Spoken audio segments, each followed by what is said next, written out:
दोस्तों, भारत एक ऐसा देश है जो एक समय तक हथियारों के लिए दूसरे देशों पर ही निर्भर रहा है।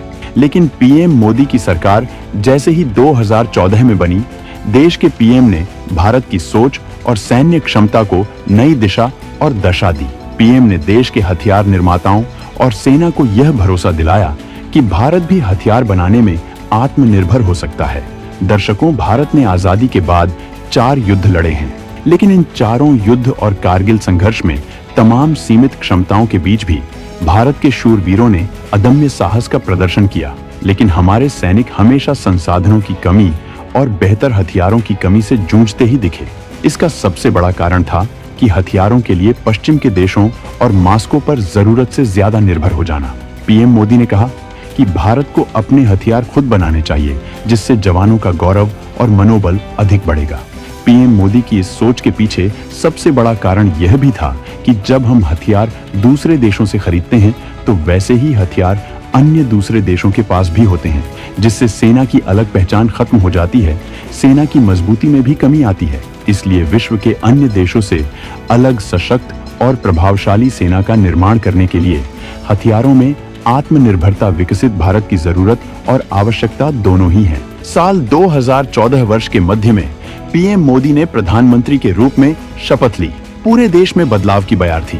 पीएम मोदी ने जैसे ही भारत के प्रधानमंत्री के रूप में शपथ ली, वो देश को मजबूत बनाने में लग गए।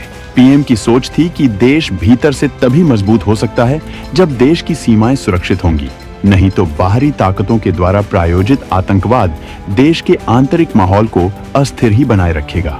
मोदी सरकार ने इस दिशा में काम करना शुरू किया और पाया कि देश के जवान और सेना हथियारों के लिए विदेशी देशों पर जरूरत से ज्यादा ही निर्भर हैं। पीएम मोदी की सरकार ने यह भी पाया कि जब तक हथियार खरीद की प्रक्रिया पूरी होकर हथियार सेना तक पहुंचते हैं, वो पुराने हो चुके होते हैं, जो सरकार के आर्थिक खजाने और सेना के मनोबल के लिए ठीक नहीं है। पीएम मोदी ने 25 सितंबर 2014 को मेक इन इंडिया कार्यक्रम लॉन्च किया, जिसका एकमात्र उद्देश्य था देश को मजबूत करना।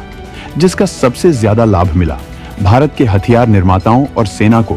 एक समय था जब भारत हथियारों का सबसे बड़ा आयातक था, लेकिन अब एक दौर ऐसा भी आया है कि भारत 85 देशों को स्वदेशी हथियार और उनके पार्ट्स निर्यात करने लगा है।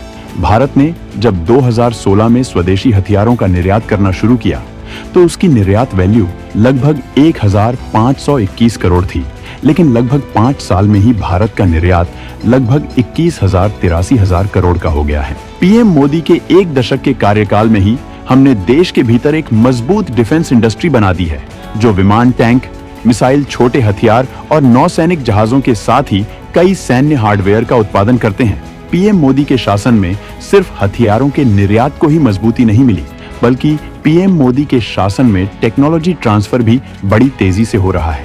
पहले की सरकारों में विदेशी हथियार कंपनी भारत को हथियार तो बेचती थी, लेकिन टेक्नोलॉजी नहीं देती थी, जिससे भारत दशकों तक उन देशों की कंपनी पर निर्भर रहता था। लेकिन राष्ट्रवादी सरकार ने इसको भी बदल दिया और समझा दिया कि भारत के साथ डील करनी है तो टेक्नोलॉजी भी ट्रांसफर करनी होगी।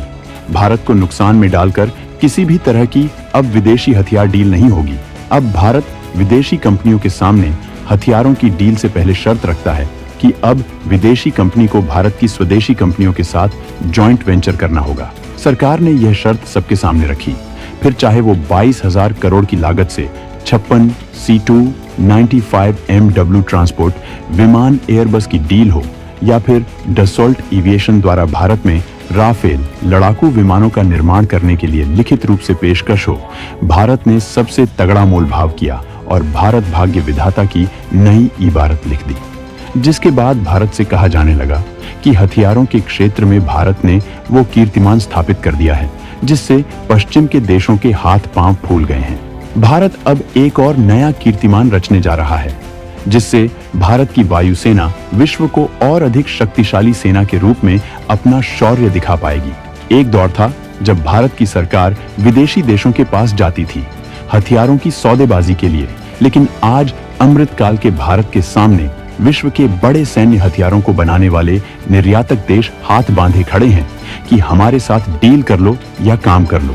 इसी कतार में नया नाम जुड़ गया है, फ्रांसीसी एयरोस्पेस इंजन निर्माता सफरान का, जो कि भारत सरकार से विनती कर रहा है कि आप हमें अपने 5वीं पीढ़ी के लड़ाकू कार्यक्रम advanced medium combat aircraft AMCA के लिए एक नया इंजन बनाने की अनुमति दें। अगर भारत सरकार ऐसा करती है तो भारत को कई फायदे हैं और इसकी सैन्य क्षमता भी पहले से अधिक ताकतवर और खास तौर पर वायुसेना अधिक मजबूत होगी। दर्शकों, हम पहले ही बता चुके हैं कि पीएम मोदी हथियारों के मामले में देश को आत्मनिर्भर बनाना चाहते हैं, जिसमें जेट इंजन निर्माण की अहम भूमिका है। अगर भारत सरकार सफरान को अनुमति देती है तो भारत उन चुनिंदा देशों में शामिल हो जाएगा जो जेट इंजन का निर्माण कर रहे हैं। पहले अमेरिका और अब फ्रांस के साथ जेट इंजन डील से 3 बड़े फायदे होंगे। पहला, दुनिया भर में भारत का रुतबा बढ़ेगा। दूसरा, अर्थव्यवस्था का दायरा बढ़ेगा। तीसरा, चीन भी जेट इंजन के निर्माण की तैयारी में है और इस कदम से चीन को तगड़ा झटका मिलेगा तो वही पाकिस्तान भी अपने बिल में दुबक कर ही बैठा रहेगा।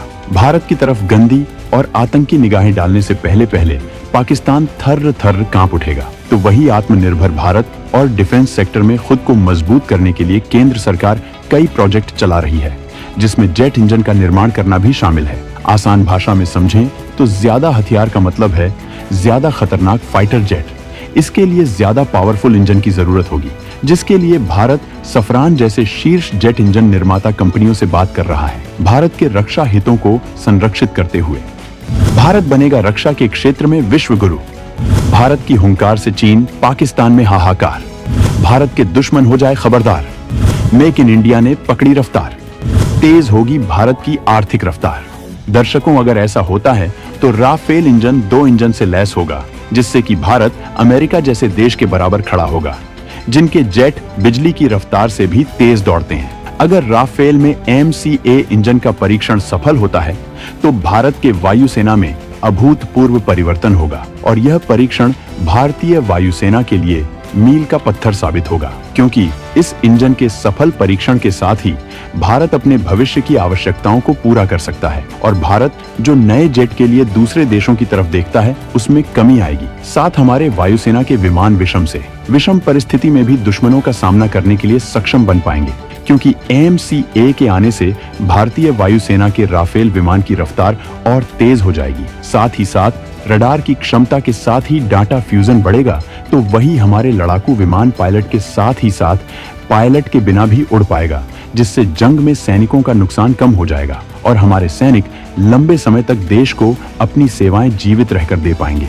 हथियारों में भारत की आत्मनिर्भरता की प्रोग्रेस काफी बेहतर है। हम आपको बताना चाहेंगे कि पहले के रक्षा बजटों में नॉन प्लान्ड खर्च ज्यादा था, जो किसी अंधे कुएं में पैसे डालने की तरह था। यानी रक्षा बजट का अधिकांश हिस्सा मॉडर्नाइजेशन की बजाय सैलरी व पेंशन पर खर्च होता था। ऐसे में नए हथियार खरीदने के लिए महंगी कीमत चुकानी पड़ती थी। ये हमारी GDP को भी नुकसान करती थी।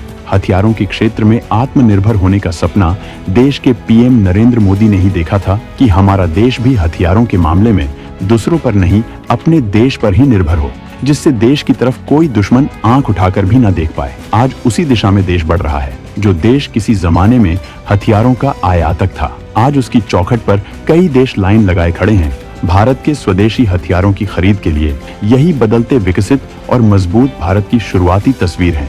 अगर आपको वीडियो पसंद आया तो लाइक करें और चैनल को सब्सक्राइब नहीं किया है तो बेल आइकन दबाएं